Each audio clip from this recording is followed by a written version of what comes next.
Good afternoon, Patriots, and welcome to the fifth audio chat in the audio chat series on the Q News Patriot channel. I am the Q News Patriot, back with you again. My name is SG Anon.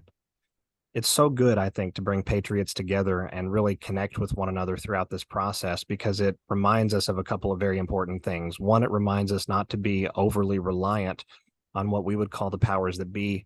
All of you out there, many of you out there understand that on this program, we talk a lot about military operations, the dual and sometimes tri nature of the reality that we're, living through right now, the crazy, Joe Biden administration, the different balances of geopolitics and power conflicts that are going on around the world.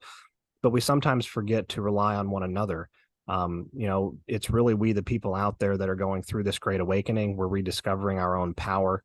It's important to understand that we are the ones that will be tasked with rebuilding this world once we get to the other side of a lot of these events that we're living through right now. One of those events I think is undeniable for all of us out there is the Bretton Woods financial system slowly being crumbled throughout the world. We've talked a little bit about, excuse me, the International Monetary Fund, the World Bank, the Bank of International Settlements on different files, even as recently as file 50. These entities will eventually come down, but what goes in their place? A lot of us, talk about this thing called the quantum financial system. But I think there's maybe a misunderstanding of how that's really going to happen and how that gets introduced, right? We're sort of already seeing the asset-backed, decentralized approach to commerce and value exchange being exhibited, within the BRICS alliance and within the BRICS nations. But does it have to look that way, or will it have to look that way all around the world? To what extent will we, the people, be involved? How will we be helping one another to change this system moving forward? I think these are really important questions. And so without further ado, I have with us today Ms. Barbara Guth. Ms. Guth is the CEO of a company called Sagesse Holdings. I think I said that correctly. She's a financial visionary. Yes, ma'am. Was it the correct way? Guth and Sagesse. Sagesse. Sagesse Americans Holdings. always get Guth wrong. It's such a funny thing. She's a financial visionary. She has extensive world travel experience, exposure to many separate aspects of the financial system at large, not only here in North America, but really in all of the Western Bloc nations. And she has actually written a couple of books to this point, which you can find on Amazon, and the links will be below of this video, of course, discussing how we, the people, sort of design, or at least we contribute our designs to an overall improved financial way of life. She's a wealth of information. I'm really happy to bring her to you today. Without further ado, Ms. Guth, thanks for coming on today. Thank you so much, SG. And really, I want to tell you, it's such an honor to be here with you. I've watched you since you came on the scene, and I can tell you your voice and balanced demeanor and countenance has been such a balm on a lot of weary souls. So I'm so appreciative of being here and being able to talk with you. So thank you. Absolutely.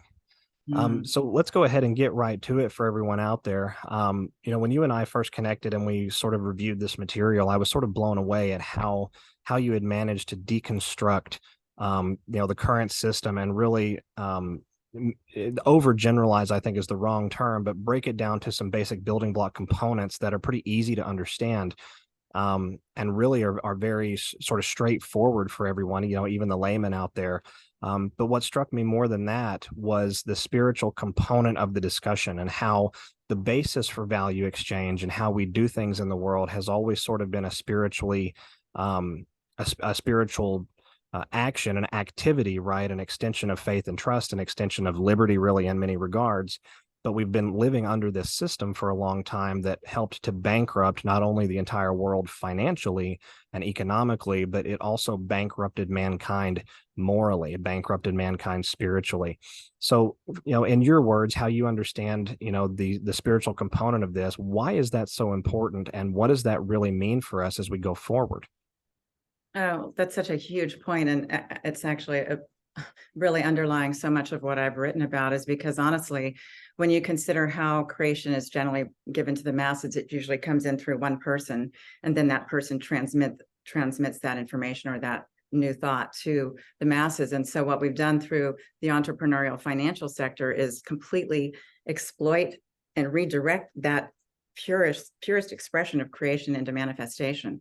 And so, and nobody's looking there, everybody's trying to figure out these problems in the financial world with, economic models and, Wall Street analysts and all of this. And it's not even that is a secondary issue compared to the core of this. And that is, if you honor creation first as a priority, our creators, our visionaries, our inventors, when you actually decide to honor that and hold that in a sacred space, then the true mission or vision of what was to come through that individual into humanity can be fully expressed. But when you've got these financial systems that have their only priority is a highest return possible for investors, it totally corrupts the whole intention. When you think about, as God's giving someone a brilliant insight, I don't think he sits back and thinks, gee, I wonder how much of a buck they can make out of that one. I don't think that's how it was really designed to do. And I have nothing against making money and good returns on investments. But when we have that value system out of alignment and we don't have God and creator and creation first and honoring that first, it corrupts everything else. And the key about that, which is really interesting, when people are looking at all these solutions in the financial system, nobody's really looked at it from the entrepreneurial realm, and that's where I happened to fall into 20 some years ago. I was never anything I planned to do, but I happened to fall into it because I have a different lens on things. I perceive differently. So what I was able to see is, wow, all of this, the way we value all of this and how we've set up policy to support all this, completely, we could have not come out to any other outcome other than where we are right now, with 4 or 5 companies basically owning the majority of the companies. I'm sorry, investors owning the majority of companies.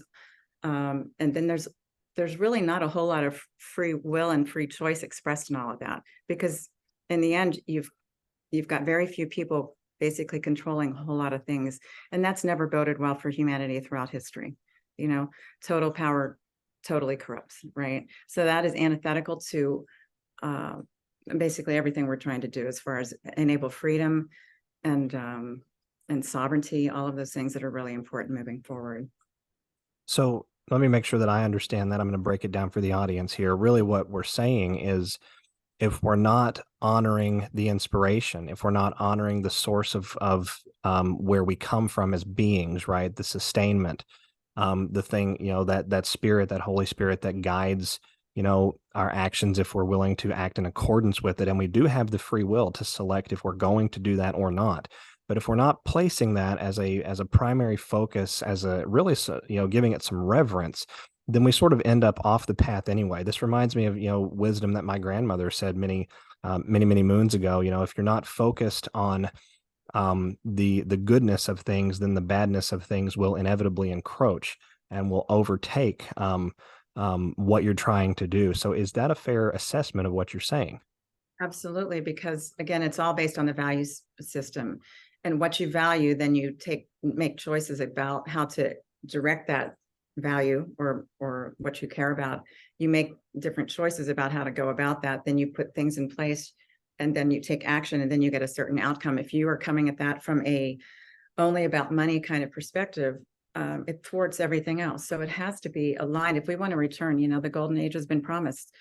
All traditions talk about the golden age. Well, we're going to have to get through a different set of systems and structures. And so we need solutions to provide that. And really, I feel so strongly that the solutions are going to come from the power of the people. It's not coming from the systems we put in place. And we need to really challenge the assumptions behind that, because we've just gotten so used to everything being done the way it's always been done. It's like, well, let's challenge that a little bit. Is that actually aligned with what we care about? Is that aligned with what is going to create the future that we want? You have to really go back and challenge assumptions. And I think if we do that continually in all of our sectors, we can really then determine, following basically a logical process, whether that's aligned for where we actually want to go or not. Does that make sense? Absolutely. And I think one of those assumptions that we had talked about, in our initial conversation was this concept of investor primacy.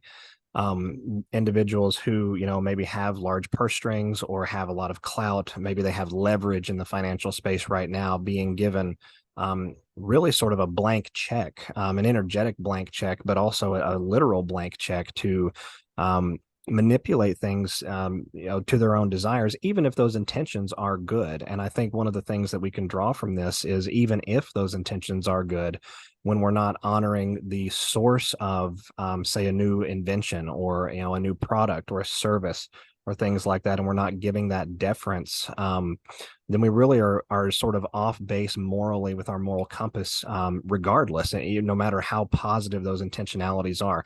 Can you talk a little bit about investor primacy and this system that we've had, what we would call the capitalistic model? I'm a very laissez-faire person. I love the free market system, but we all know that it's not really been free market, right? It's been this illusion of a free market. It's been this cronyism that has been heaped onto us, and we've been given just enough option, just enough variety, and certainly have been withheld a lot of education to not really appreciate what's actually been at play. Can you speak to some of that? Yeah, I would say that when I was doing all this, because when this initial download or in transmission came to me, it came to me and it was so profound. It was such a sacred moment. And as I started reverse engineering this to understand how is this going to actually affect the current systems? What are all the implications of this? And as I started doing research, back reverse engineering everything, I thought, wow, I'm going back to 1919 when original investor primacy was put in as an idea that became then a policy. And then we have fiduciary responsibility. If you're on a board, you have a fiduciary responsibility to ensure, I would say, enable the commitment of investor primacy to ensure that an investor makes the highest return possible. So I'm bound by precedents, legal precedents, to do that. And a board can be removed if they're not doing that. So we've concretized this whole system that only values how much money we make for the investor. And so when you do that, you're going to end up where we are, and it's a disconcerting place. And it was interesting. I have so much to say about all this. But when you start with that, you need to be able to affect policy change. And so what I've done with what I've created was I provided a tool really for policymakers, Congress and Senate, to actually reconsider how we want to define fiduciary responsibility and investor primacy, and bring investor primacy along with inventor primacy. I was speaking with a gentleman from another country and extensive experience in venture capital, and I asked him about the model itself, venture capital, and he went very eloquently for a good 10 minutes or so. And I said, that's an excellent synopsis about all of this. I said, what's telling about all that? He said, what's that? And I said, you never once mentioned the inventor. You never once mentioned the inventor, the creator. And I said, that's the fly in the soup. And I said, the fact that they're not even represented in any of these policies, nobody cares. And think about that. Think what we've created as a result of that. So I think a just simple reconsidering of what we value is important. If we honor creation is sacred, we need to have a financial system that can reflect that, so that the true purity of all of creation can be expressed through a financial system that is now aligned. Where right now it's thwarting, and it's actually counterintuitive to everything we're trying to achieve. Absolutely. And that really, it makes a lot of sense, right? When we look at that age-old wisdom from the good book that says the love of money really is the root of all evil. It's worth, I think, highlighting out there for all of the listeners, and the audience members, that there's absolutely nothing wrong with making money. There's something fundamentally wrong attitudinally when that has to supersede the well-being of the human being, the well-being of one another. When it comes at the expense. Exactly. Yeah. When it comes at the expense of one another in an unfair, salacious, or manipulated manner. The individuals that own BlackRock, Vanguard, and State Street, right? These mega hedge funds that are really sort of arms of the cabal. They're primarily run by investors who are a part of this large S power structure. So it's been within these protections that they've managed to put together for themselves over many decades, where they've warped the idea. They've sort of made it look bad, look evil to have money, but that's not really the fundamental problem here. The fundamental problem is how the money is being made and who is being harmed in the process. Is that a fair statement? Yes, I want to say that I know a lot of people in a lot of different industries, and a lot of really good-hearted people in lots of industries. And I think a lot of people aren't necessarily aware of what's going on at the top or the intention at the top. So I want to just be really clear about that. I think there's I know people in all kinds of sectors who are really wanting to do the right thing and participate in the right thing.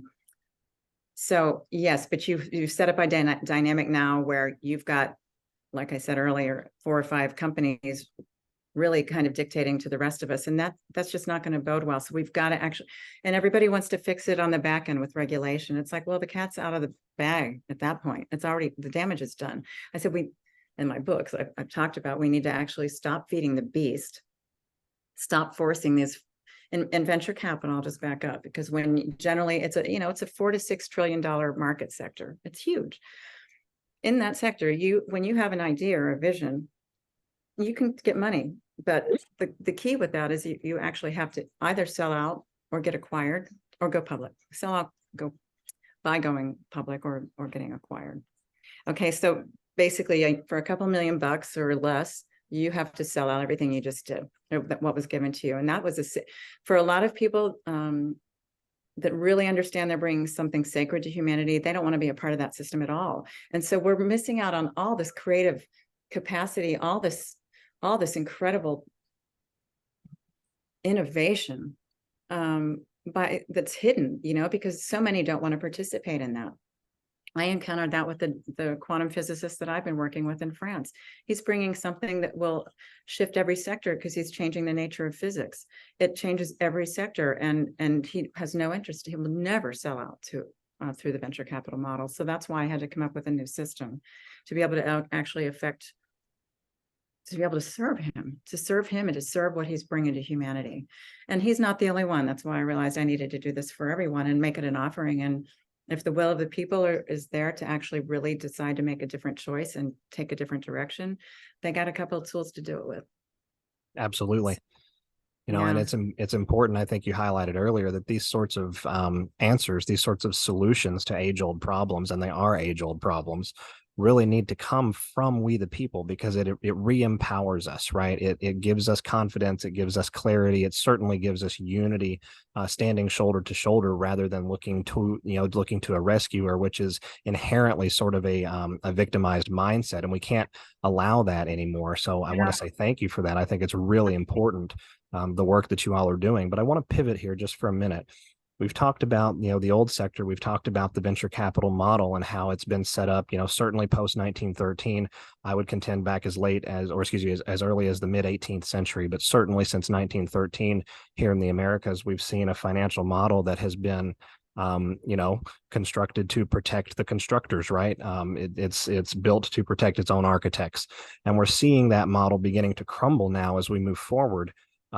And I really found your books really fascinating. I read, part of one of them. I haven't actually had the time to read fully on both of them yet. I looked at some of the diagrams. Absolutely fascinating stuff.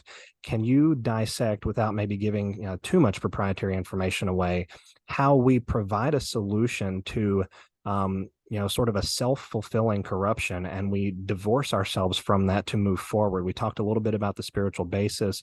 We talked about how we have to honor creation, but what does that really look like? That's a great question. So how do you do it, right? So what I initially addressed in the first book was really around your perception and perspective on things, because what we talked about earlier, you've got to understand how you're looking at things, and it creates the choices that you're going to make to get to a certain outcome. So you've got to understand where your perspective is and what you're valuing first, right? And I say that's the biggest piece. You also need a tool, which we can talk about in a little bit. But you need the policy change, because you need to be able to have the capital or the infrastructure supported to actually enable this shift to take place, and then the tool to be supported. But the biggest thing, I can provide the tool, I can provide all the legal infrastructure to enable things to happen, but the key is going to be mindset shift and will. Do we have the will to start watching as everything's imploding? Do we have the will to start making a different choice? Okay. If we just do a little bit of a shift, the solution is so simple. It's remarkable. When it downloaded, it's like, are you kidding? It's that simple. Nobody's done this. And it's clear. I obviously did a lot of research on it. Nobody had done what I'd done. And I thought, oh, wow. So we can actually institutionalize this in a different way, which is why I went after a patent to really draw a line in the sand about we are no longer going to exploit creation. We're actually going to honor creation. And in doing that, we're drawing a line in the sand, and we're going to say no to the old system. So we need everyone, not just the inventors, the investors, everyone saying no to the old system, that we're reclaiming our power. All of us can participate in all this. That's where some of this policy change can take place as well. Once you start kind of unraveling this whole thing, you see, a couple of policy changes here and there, and you just open up the whole game. It can be my God, we could be having so much fun co-creating the whole new system within a new infrastructure. And what I realized, this piece that was downloaded to me, this entity, I put this in the middle of the financial landscape, and everything shifts. Everything shifts. It's extraordinary. And it kept unveiling itself. The more I looked at it, the more I spent time with it, it's like, oh my gosh, if I look here and here, it unravels here, it unravels here. It's like the whole thing can unravel, and we can start really taking action that supports a future that we actually want. And I may be speaking too broadly there. But the policy change, you need the tool. So my tool is an alternative to the venture capital model, okay? So right now that is a pooled equity play, okay? And again, as I mentioned earlier, if you use that and you take that choice, which you can do, you can make that choice. If you really want to sell out and just get acquired quickly, that's fine. It's totally appropriate for that kind of endeavor, right? But if there's an inventor that really wants to stay private and build his or her company, stay sovereign and build it and really create deep roots and all of that, to do the venture model would not be, as a first choice, a good plan, because their goal is not that. Their goal is to get you acquired and sold as quickly as possible. Okay, so you really need to be clear as an inventor what you want to do. If you want to build something and stay sovereign, which, by the way, we need more of in this country and every country. I'm not talking just about the United States. All countries can start reclaiming their sovereignty if we start using the entrepreneurial innovation pathway, if you want to use that word, to bring forth our creations to all of humanity, and all of the different tapestry of different perspectives from different countries and different cultures, and all of that can be so much more deeply honored than the way we've been doing it now, which is creating everything as a mono structure, and then it's all the same everywhere. It's very uninteresting, honestly. Fair enough. And so, just for the audience out there, because I want to highlight and make sure that everyone sort of takes away some basic truisms here. What I'm understanding from the conversation is that by switching it, we're really sort of, when we talk about pooled equity, we're really sort of talking about, the primacy, of course, for the inventor, the creator, the originator of the idea, the service, the product, whatever that might be. But we're also talking at the same time, when we mention pooled equity, we're talking about giving the people sort of a stake in the game right from the start, without them having to, go and buy millions of shares that they're not able to acquire because they simply don't have the fiscal means to do that. Is that correct? Well, there's a lot of key financial terms. So there are securities, and there's equity, and there's debt, and then there's revenue share. Okay, so I want to be real careful with the terms are very specific in the financial world. So right now it's a pooled equity play. So I'm talking about doing a particular kind of setup tied to its own blockchain in the revenue arena. Okay, so when you look at the stock market, it's a $30-40 trillion market sector. Okay, then you have the venture capital sector, and that's 4 to 6 trillion, depending on who you speak to. So those are two giant engines driving us all off the cliff towards tyranny on a certain level. Okay, because that's what we're watching right now. That's what has happened over the last 100 years. So what I'm talking about is with the pooled revenue dynamic tied to its own private blockchain, that opens up a whole lot of things, because there's just a lot of dynamics that can change within the financial sector. You can reduce dilution. You can actually stop dilution entirely. You give a lot of freedom. I would say the key for an inventor is that they suddenly have a choice to stay private or go and sell out. They have a choice where that's not provided in a very big market sector. And there's no market sector around what I'm talking about on the revenue side, the revenue share side. There's no market sector, and there are people that use revenue streams. That's nothing new at all. But nobody's institutionalized a tool that can be used by policymakers to shift the policy to actually redirect us towards participating in supporting a company and a technology we don't necessarily have to own it. You don't have to own it. That's an illusion. And so you can have a say in things through the various structures that I put in place, but just as you can with the venture capital model. But it's interesting, the venture model, if you have a typical like 10 companies in your portfolio, typically 2 are successful and the rest fail. That's not an impressive number. And I've been told that's being very, very generous. So there's something really flawed in the whole way we're supporting creation that needs to be corrected. So I'm enabling it through this new structure. It is blockchain based. If there is, it will be blockchain based when I finalize my funding. But what's interesting about it is, as we consider the new systems where everything is basically going to be based on inherent value, that's what I'm bringing to the table. It's based on inherent value. The possibility of manipulation is much, much lower. Again, the value system is very different, and we need that embodied in our financial structures, this new value system. That gets into another topic around quantum physics, which you and I talked about on our previous call. But all of that really, really matters, because where you're coming from in your own field and what you create reflects that, and that comes into manifestation. And as you're bringing a financial sector that supports creation with that intention, you start building really strong companies, strong local economies, right?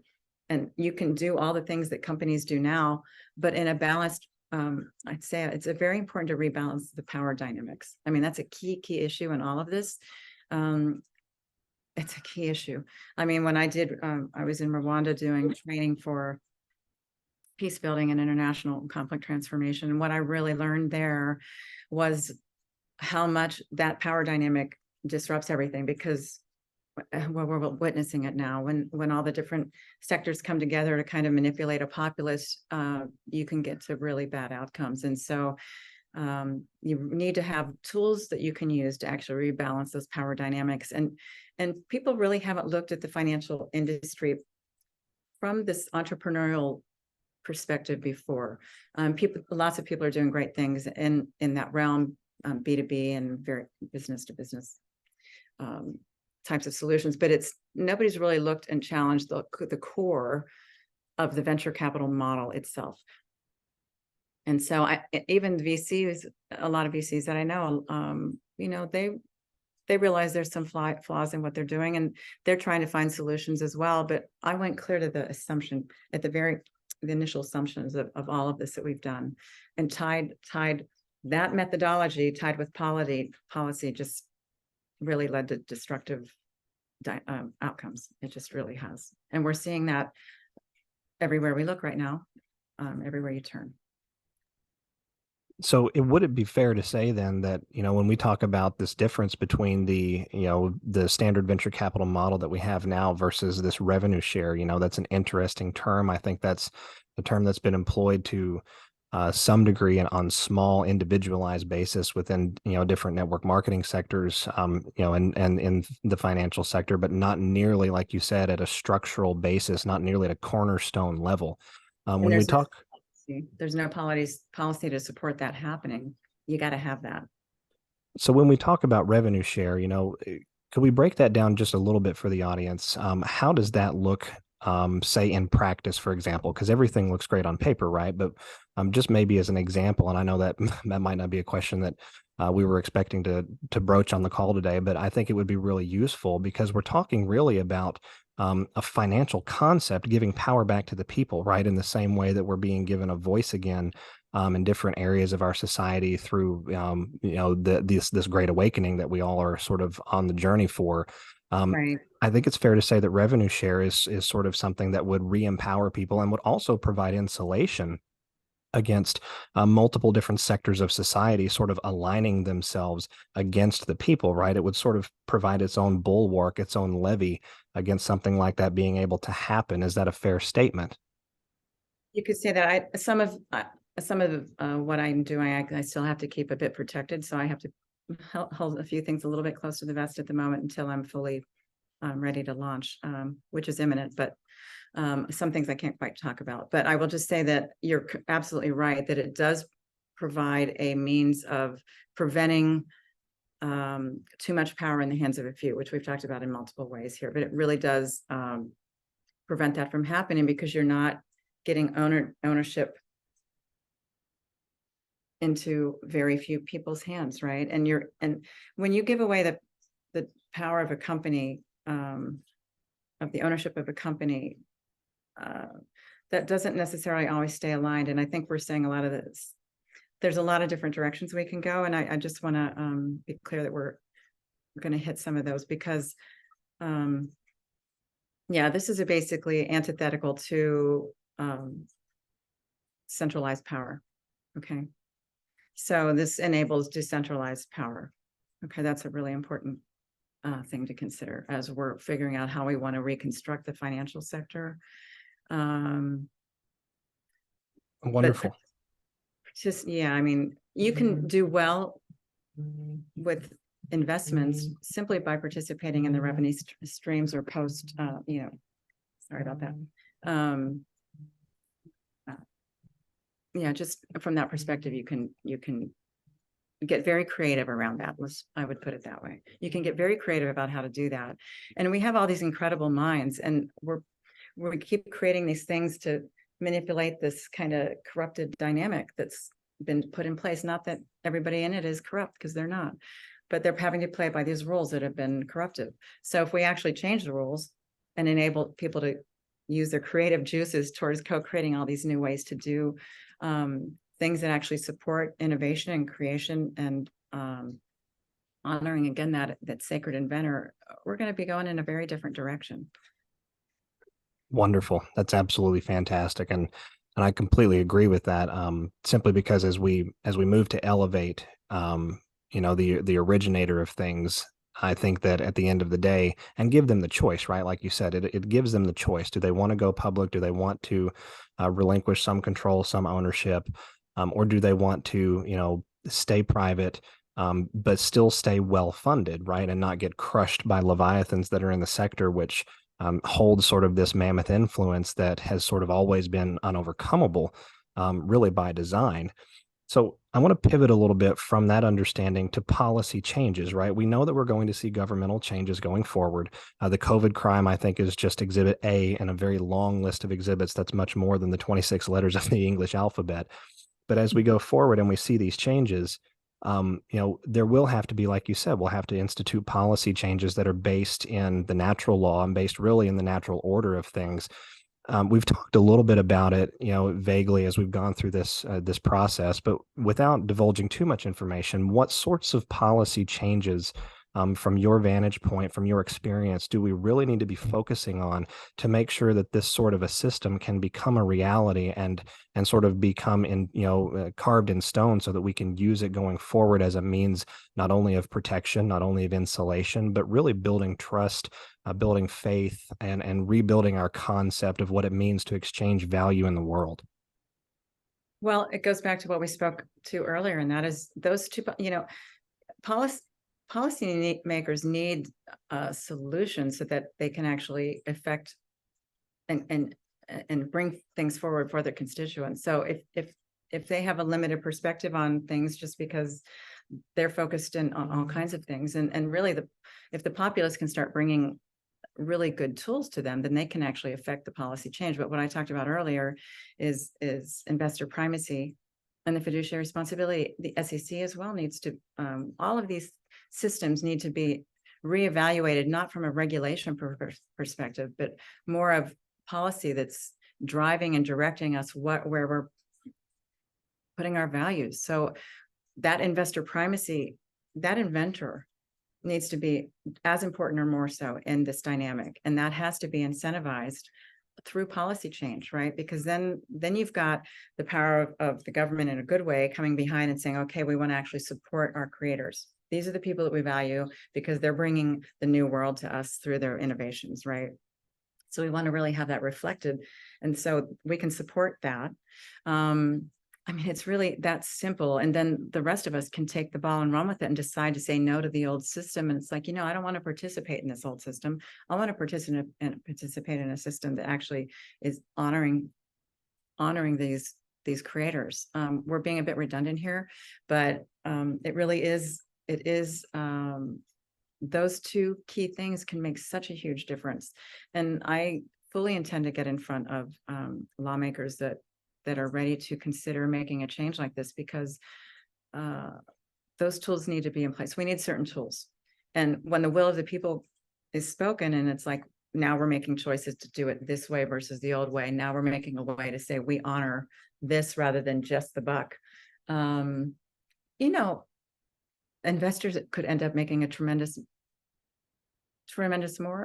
much more of a return potentially, because actually when you get everything suddenly behind it, and you are trying and you're bringing forth and supporting all this new creation, you could be much more lucrative. Because again, we're not getting into the quantum physics too much of that, but there is very much an understanding that when you realign everything behind something, you increase the efficiencies, right?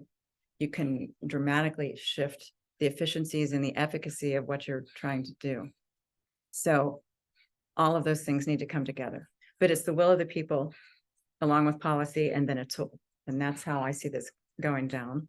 And what's interesting too, I mean, again, the different, what we value has to be reflected in our policy. That has to change. So until you bring something in front of someone that they don't necessarily see it, that I certainly have that experience, So once you see it, it's like, well, that's incredibly logical. Why haven't we done it like this all along? Absolutely. So just for the audience clarity out there, I think what we're discussing here is that it has to be a multi-pronged approach, correct? It has to come from the seat of power, which of course would be here in the United States anyway, just as an example, would be the U.S. Congress and the U.S. executive being aligned, to pass laws, to codify things into, into the documents, so that the overall governance of these sorts of things, the legal structures that we have here within the United States of America, as we convert ourselves from, a defunct U.S. corporation back to a lawful republic with sovereign states and sovereign people, that has to be a primary focus, right? And then that will help drive, if I'm understanding correctly, it will help drive changes within the financial sector, obviously because we've changed the law, but also because in changing the law, we're changing the mindset, sort of like with the whole Roe Wade situation and how we tossed that issue back to the states as it was always supposed to have been. And we have individuals exercising their sovereign rights in their communities, in their territories, that are reflective of what the overall mindset really is about that particular topic in any given area. Is that a fair statement? Yes, it's about decentralized power. I mean, that enables peace. Okay. That enables peace. Rebalanced power dynamics and decentralized power will go a long way to keeping everything stable, which is what you can't have a strong business and therefore good returns on your investments if you're in a constant state of conflict. So that's all of that is it needs to be considered. And so what are the things that enable that? If somebody's starving to death, they're going to make choices they wouldn't make if obviously they were not. Okay. So we need situations that restabilize all these dynamics. And peace is a big piece. I work with, I have tremendous colleagues around the world in peace building, and they bring a very different perspective to all of this. And there's a lot of different tools that I want to bring to this whole infrastructure that I've set up that can really support us making this different choice, really, because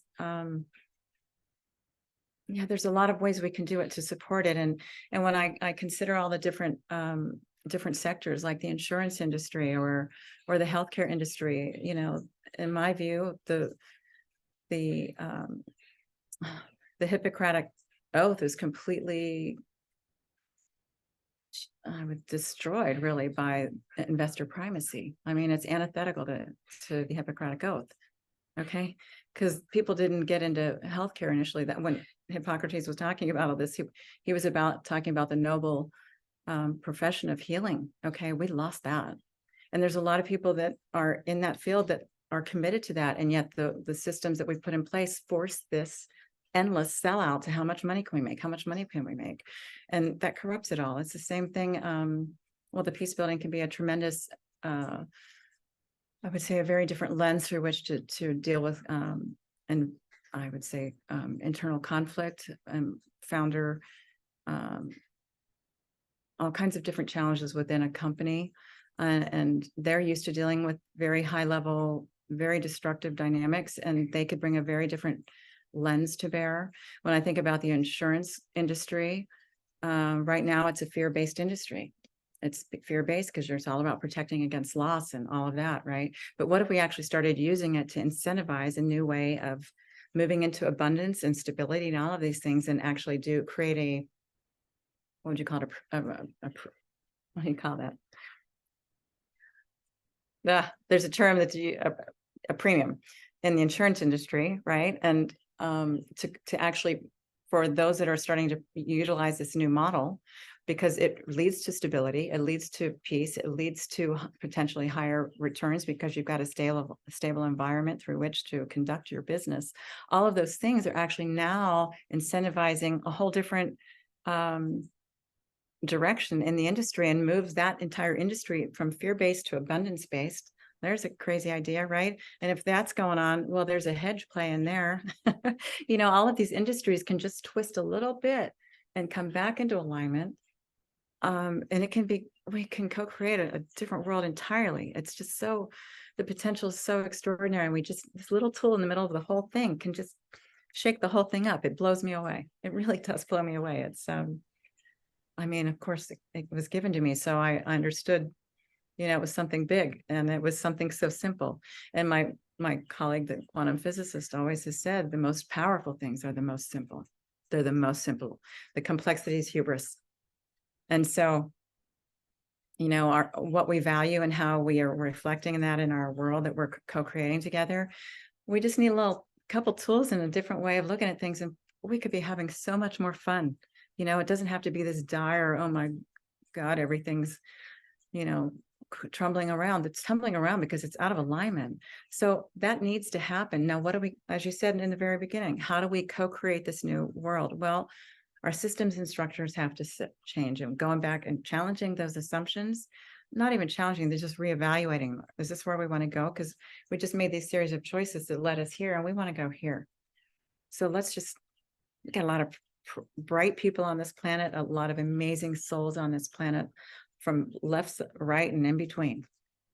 We have incredible people, and the majority of people, if they're given the right information, are going to make pretty good choices. There are very few, relatively speaking, that have a different agenda.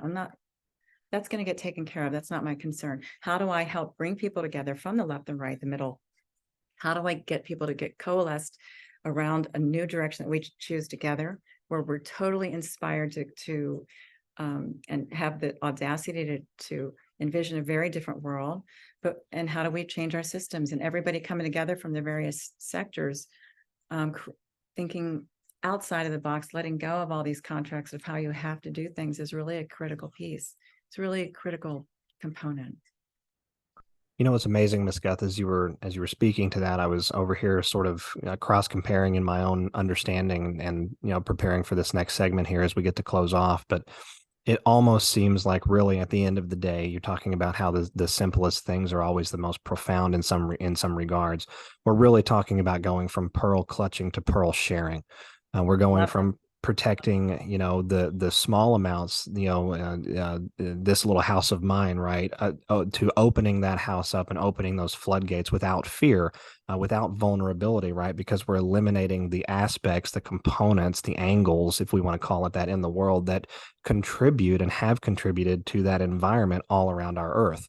When you were talking about doing this, and bringing the peace building aspect and how much more lucrative it could be, This, for example, the military industrial complex has made untold trillions off of war, right, and fomenting conflict. But how much more wealth could humanity on the whole generate? Hundreds of trillions, quadrillions of dollars, if we want to call it that, or whatever currency you're talking about, by having an environment around the world that is peaceful, stable, and trustworthy, where resources are properly valued and used correctly, where the individual is elevated to the level that they're supposed to be based on where they're at in the creative process. It's really kind of amazing, actually. And it ties, I think, well, your work ties into this whole concept of Gessera that everyone has talked about for several years, which we know is sort of a template for global peace. We're seeing that, rolled out in different small aspects right now around the world as we isolate and eliminate different cells and certainly influential sectors of what we would call the deep state, the worldwide mafia, right? But at the end of the day, what we're really pushing towards is exactly what your system reflects: a situation, a condition of value exchange that is based on peace and love, and elevating and encouraging one another, and knowing that that is going to be such a dominant factor that this idea of, oh my gosh, am I going to get ripped off? Oh my gosh, am I going to lose it all? Sort of falls by the wayside as immaterial. It's really sort of amazing to think about. Any closing thoughts or comments before we go ahead and wrap up today? I would say, when you mentioned wealth, I think the thing that we've got, the untapped wealth that we haven't touched into is when people are able to come in, and so many people have forgotten what they even came here to do. Like they don't even remember what they wanted to do as a kid, because it's all been taken away. It's been washed out of them, through our systems. And that's such a loss for all of humanity. And so when I think of wealth, I think of, if people were able to bring forth what they came, the fire, the belly that they have, to be able to express and create something that is uniquely theirs, and offering it to all of humanity, that is a huge wealth that we haven't even tapped into yet, because our systems don't support that. So all this unspoken wealth and beauty that within an individual's heart and soul, but also the impact on what that would mean for our communities and our world, to have all that creative juice flowing and supported, and people co-creating together to bring things to get into existence that hasn't ever happened before, or even been conceived of, until two people come together and bring these new ideas and co-create these new ideas. There's so much ready to be expressed, and what hasn't been expressed is tragic. Because when I was in my early career, I was in pharma, and I would call on these nursing homes, and I would, in my 20s, and I would go into these nursing homes, and I would see people full of joy and happy and peaceful and content, and I'd see other people that were really bitter and angry, and I thought, wow, what would cause somebody to feel like that towards the end of their life? And my conclusion at that time was, they didn't do what they came to do. And that broke my heart.